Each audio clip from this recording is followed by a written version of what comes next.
Первый снег проверил коммунальщиков на готовность к зиме. С осадками, выпавшими накануне, судя по чистым дорогам, справились отлично. Понятно, что это был легкий разогрев перед грядущей непогодой. Они заступили на службу с 4 утра. 8 единиц техники расчищали столичные улицы, чтобы не случился снежный коллапс. Снег и зима для коммунальщиков – сезонная головная боль.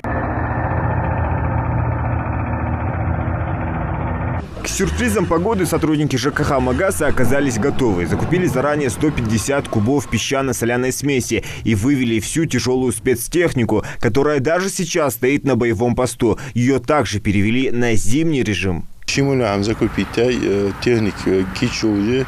Бог хабиби жмалас, проблем нашандас пока. Allah что погода, валахти, что хамдиш хамхандас, но что бордюр штихер дesa Allah хамдацане полностью город хацане ден, то погода хадия бог. Солнце хоть и светит обманчиво ярко, но на улице все же ощутимый минус. Снег пока не подтаял. Вот уж кто действительно рад осадкам и зиме, так это детвора. Снег они обожают, и видно, что успели соскучиться по детским шалостям. Утеплились и собрали целый ящик с боеприпасами. Снежка ж лоза, да. Духмуляи аж так снежинка. Ищем запас. Есть. Посходите зима. Хэт. Чего хосхет?